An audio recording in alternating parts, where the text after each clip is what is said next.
Sveiki, aš Agnė, atrasgrožį.lt konsultantė. Šiandien mokysimės teisingai pasidengti makiažo pagrindą. Šiandien naudosime Stage Line makiažo pagrindą. Aš pasirinkau Long Lasting Makeup.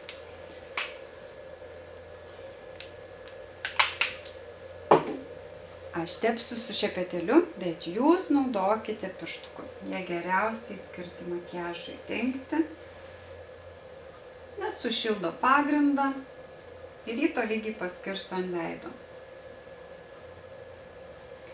Pradėjau su tamsesniu atspalviu ir juo dengiu veido kontūrą, o veido centrą paliksime šviesesniai kreminiai pudrai.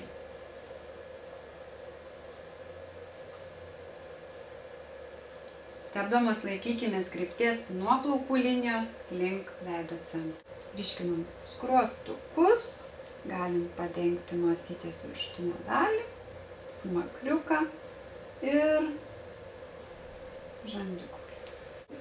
Lašelį šviesesnio pagrindo naudosime veido centrui ir nuo veido centro kontūro link pasitonuosime veidą.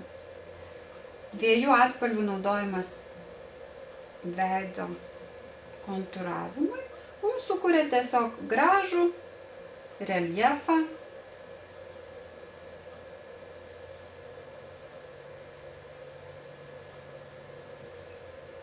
Nepamirštam akių vokų.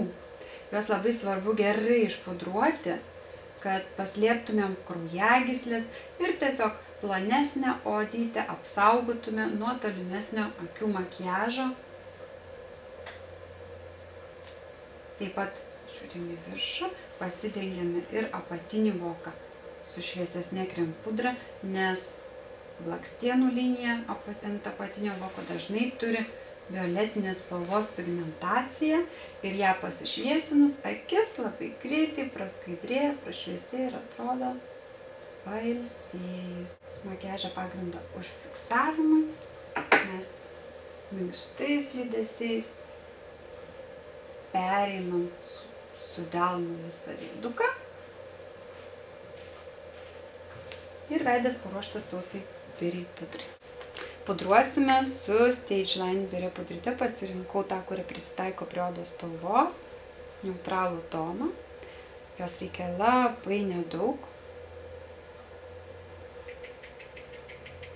Ir pudruosime tik tais veido centrą, kad prifiksuoti makiažo pagrindą. Šią sritį, kad tiesiog mums nenuvaikščiotų pudrytė ir nepasirodytų rausvų dėmelių. Ir labai svarbu pudruoti akių vokus, nes makiažo pagrindas subėga į raukšleles, o jį prifiksavus su sausa pudra mes gausime puikią bazę akių makiažui. Taip pat nepamirštam apatinės akių dalies, pažiūrim į viršų. Kai šią sritį mes pakankamai gerai papudruojam, kad prilietus jaustųsi, kad yra sausa oda, mes taip pat labai lengvai pašalinsime viską, kas pritrupės po mūsų akite, kai jau dažysimės, darysimės makiažą. Tai tiek apie birią pudrą.